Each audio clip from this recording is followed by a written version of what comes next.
की सामाजिक व्यवस्था, सांस्कृतिक व्यवस्था, शैक्षणिक व्यवस्था और पारिवारिक व्यवस्था को खत्म कर दो, वो देश अपने आप खत्म हो जाएगा।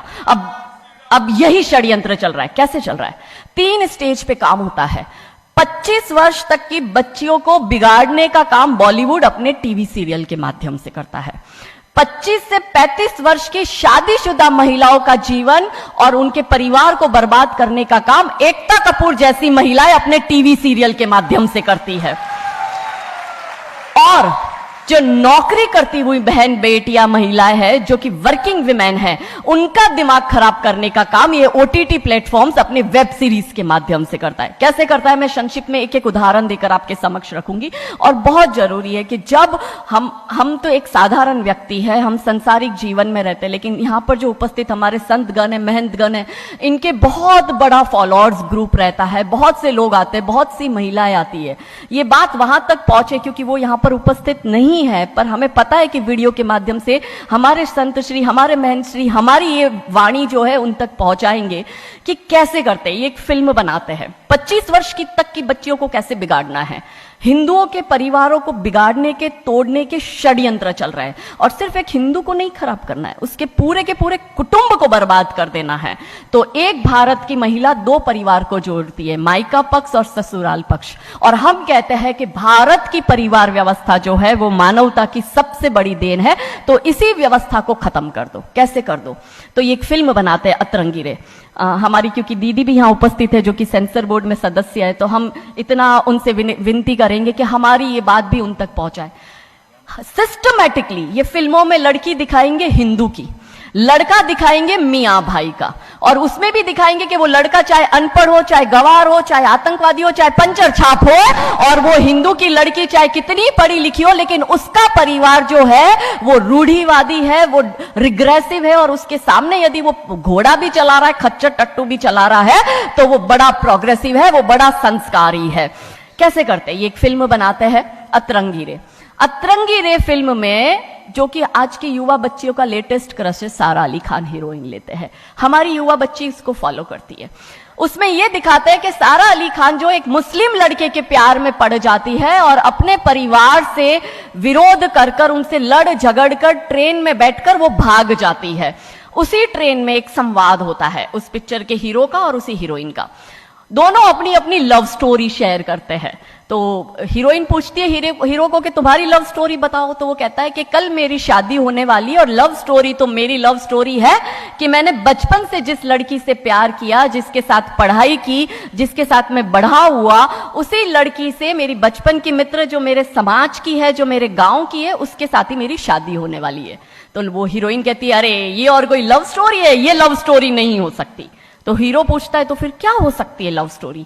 तो वो कहती है कि मैंने एक मुस्लिम लड़के से प्यार किया है, मैं ठाकुरों की लड़की हूं, पूरा समाज, पूरा घर, पूरा परिवार मेरे खिलाफ है और मैं उन सबको ठोकर मारकर, उनकी भावनाओं को ठोकर मारकर अभी ट्रेन में बैठकर भाग रही हूं उस लड़के से शादी करने के लिए। और वो हीरोइन वहां पे डायलॉग देती है कि लव स्टोरी तो मेरी लव स्टोरी है कि मैं ठाकुर की लड़की और वो कतई मियां भाई, और ये है असली लव स्टोरी। तब हमारी 13, 14, 15 साल की युवा बच्ची जिसके शरीर में हार्मोन्स चेंज होते हैं, आकर्षण होता है विपरीत व्यक्ति के लिए, तब वो आकर्षण में ये सोचती है कि हिंदू होके हिंदू बॉयफ्रेंड नहीं रखना, हिंदू होके हिंदू से प्यार नहीं करना। आप इतिहास में छपेगी, आपकी लव स्टोरी तभी बनेगी जब आप किसी मियां भाई से प्यार करेगी और उससे शादी करेगी। तो कैसे सिस्टमैटिकली ये स्लो पॉइजन बॉलीवुड की फिल्मों के माध्यम से फ्रेजाइल माइंड में डाला जा रहा है। और आज देखो कि क्यों समाज में लव जिहाद के इतने केस बन रहे हैं, और उसका सबसे बड़ा और मुख्य कारण बॉलीवुड है, क्योंकि इन बॉलीवुड वालों ने हमारी बेटियों को हादी रानी और रानी चिन्नमा रानी अब्बा का नहीं दिखाया। इन बॉलीवुड वालों ने हमारी बेटियों को करीना खान दिखाया है ताकि वो अपनी कोख से तैमूर और जहांगीर पैदा करे। ये बॉलीवुड वाले लव स्टोरी पर फिल्म बनानी है तो ये हादी रानी और राजा रावत सिंह चुड़ावत पर क्यों नहीं बनाते? मैं आपको उनकी कथा शॉर्ट में करती हूं कि राजा रावत का शादी जो होता है वो हदी रानी से होता है, मेवाड़ के राजा है, और औरंगजेब की सेना आक्रमण करने आती है। और जब औरंगजेब की सेना आती है तो राजा रावत सिंह का 2 दिन पहले ही विवाह हुआ होता है हादी रानी से। तो राजा जी की इच्छा नहीं होती कि मैं युद्ध लड़ने जाऊं, तो हादी रानी बड़े क्रोधित होते हैं। वो कहते तुम मेरी चिंता छोड़ो, तुम अभी इस मातृभूमि की रक्षा के लिए, इस धर्म की रक्षा के लिए आप युद्ध भूमि में जाओ और आप मेरी चिंता मत करना। यदि आप बलिदान भी हो जाओगे तो मैं प्राउडली अपने आप को आपकी विधवा कहूंगी। तब राजा रावत युद्ध लड़ने जाते हैं। युद्ध भूमि में राजा रावत जी को हादी रानी की बहुत याद आती है, क्योंकि नई नई शादी हुई होती है, तो नई बियाई दुल्हन को छोड़ के आए होते हैं, तो बहुत याद करते हैं। तो वो अपने दूत को कहते हैं अभी सेना आने में समय होता है और युद्ध में भी समय होता है, तो वो कहते हैं अपने दूत को कि जा तू रानी सा के पास जा महल में और उनसे कहे कि राजा जी को आपकी बहुत याद आ रही है, आप अपनी कोई एक निशानी उनके लिए भेजो। दूत भी बड़ा टेंशन में आ गया कि ये युद्ध भूमि में बैठे और इनको हादी रानी की याद आ रही है, ये युद्ध लड़ेंगे कैसे और जीतेंगे कैसे। पर वो दूत डरते डरते पहुंचा रानी सा के पास और रानी सा को कहता है कि राजा रावत जी ने आपकी एक निशानी मंगाई है, उनको आपकी बहुत याद आ रही है। तो रानी सा बहुत क्रोधित हो जाते कि ये मेरा पति कैसा, ये युद्ध लड़ेगा कैसे, औरंगजेब की इतनी बड़ी विशाल सेना है, यदि जहां युद्ध भूमि में बैठकर उसको रणनीति बनानी है वहां वो मेरी निशानी मंगवा रहा है। तब हमारी हादी रानी क्रोधित होती है, हाथ में तलवार लेती है, अपनी गर्दन काटती है, थाल में सजा के दूत को देती है और कहती है जा तेरे राजा को जाके दे देना मेरी निशानी। तब वो दूत युद्ध भूमि में जाता है, राजा जी को हादी रानी की निशानी यानी कि उनका कटा हुआ मुख देता है। राजा जी बड़े दुखी हो जाते हैं, उनको लगता है उनसे बहुत बड़ी गलती हो गई।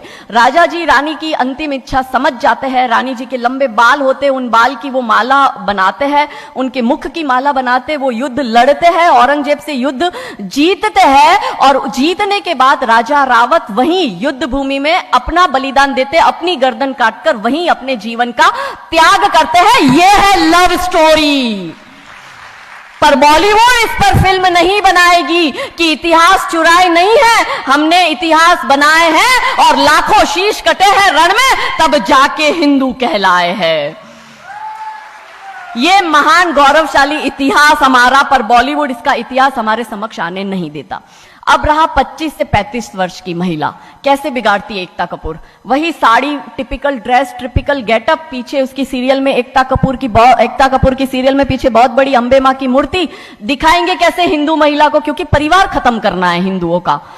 तो वो एक से प्यार करेगी, शादी दूसरे से करेगी, जीवन में तीसरा पुरुष आएगा, फिर दूसरा मर जाएगा, फिर उसको चौथा पसंद आने लगेगा, फिर जो मर गया वो जिंदा हो जाएगा, फिर कंफ्यूज हो जाएगी किसके साथ जाऊं, दूसरे के साथ कि चौथे के साथ।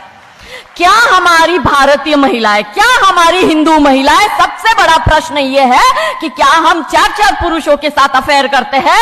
क्या ये हमारा सम्मान है? और अगर यदि हम सब एक होकर इसके लिए नहीं बोलेंगे तो ये आवाज नहीं उठेगी। और दुख की बात यह है कि ऐसी एकता कपूर जैसी महिलाएं जो घर तोड़ने का काम कर रही है, इनको पद्मश्री अवार्ड मिल जाता है।